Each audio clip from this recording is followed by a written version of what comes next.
सुप्रभात बच्चों, कैसे हैं आप सब लोग। आशा करती हूँ आप लोग बहुत अच्छे होंगे। तो बच्चों, आपको याद है हमने पिछली कक्षा में क्या पढ़ा था। हमने पिछली कक्षा में एक कंजूस करोड़ीमल की कहानी पढ़ी थी। तो बच्चों, आज हम पढ़ेंगे मैं हूँ आम रसीला। पाठ नंबर 3, मैं हूँ आम रसीला। तो बच्चों, आज हम पढ़ेंगे आम के बारे में। अच्छा, मुझे एक बात बताओ, आम किस किस को पसंद है? एकदम मीठे मीठे रसीले रसीले आम आप सबको पसंद है। चीनी आमों के बारे में हम पढ़ते हैं। मुझे देखते ही आ गया ना आपके मुंह में पानी। तो बच्चों, आम का नाम सुनते ही आपके मुंह में पानी आ गया ना। मैं आम इतना रसीला जो हूँ। गर्मियों के मौसम में जब मैं आता हूँ तो कोई फल मेरे सामने टिक नहीं पाता। गली मोहल्लों से लेकर बाजार तक बस मैं दिखता हूँ। जिसे देखो वही थैलों में भर भर कर मुझे अपने घर ले जाता है। मेरा स्वाद लोगों की जीभ पर ऐसा जमता है कि वे बस खाए चले जाते हैं। इसलिए तो मुझे फलों का राजा कहते हैं। क्या तुमने मेरा पेड़ देखा है? वसंत ऋतु में मेरे फूलों की महक से हर कोई पगला ही जाता है। इसी समय मेरे पेड़ की डालियों पर छिपी कोयल की कूक सबको मतवाला कर देती है। मेरे पेड़ों पर जो फूल आते हैं उन्हें बौर कहते हैं। यही बौर बाद में छोटे छोटे आमों में बदल जाते हैं। जब मैं कच्चा होता हूँ तो मेरा रंग हरा होता है। कच्चे आम की चटनी कितनी चटपटी होती है, यह तो आप जानते ही हैं। तोते तो मुझे कच्चा ही खा जाने को ललचाते रहते हैं। अगर माली ना हो तो वे मुझे पकने का मौका ही ना दे। कच्चे आम से ही अचार बनता है जिसे आप पूरे साल चटकारे ले लेकर खाते हैं। और हाँ, मैं केवल स्वाद के कारण ही नहीं जाना जाता। कच्चे आम को उबालकर उसमें चीनी मिलाकर आम पन्ना तैयार किया जाता है। इसे पीने से गर्मियों में लू से बचाव होता है। कच्चे आम की सब्जी भी बनाई जाती है।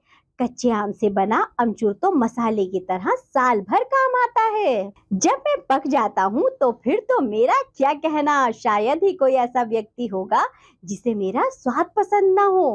पानी में डुबो कर रखने से कुछ घंटों बाद खाने से मेरे सारे गुण काम करते हैं। कुछ लोग मुझे चूस कर खाना पसंद करते हैं और कुछ काट कर।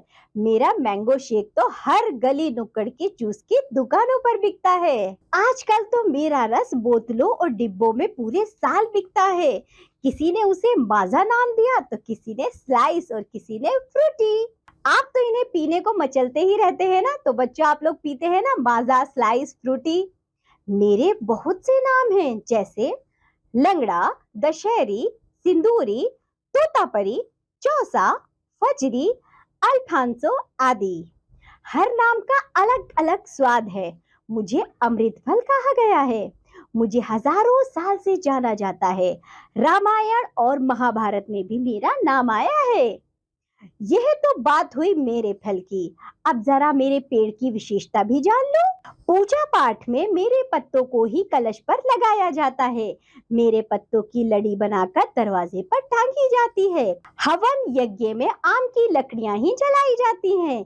हवन में घी आम की पत्ती से ही डाला जाता है। मेरी पत्तियां पूरे साल हरी रहती हैं, इसलिए पुराने जमाने से ही मेरे पेड़ सड़कों के किनारे लगाए जाते हैं।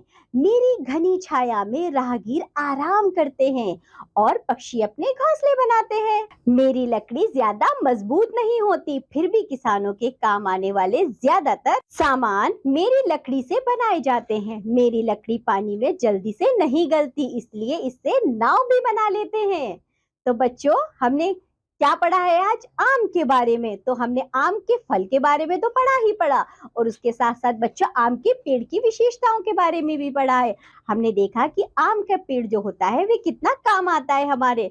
तो चलिए बच्चों, आज के पाठ में इतना ही। अब हम मिलेंगे आपसे अगली कक्षा में। तब तक के लिए बाय बच्चों।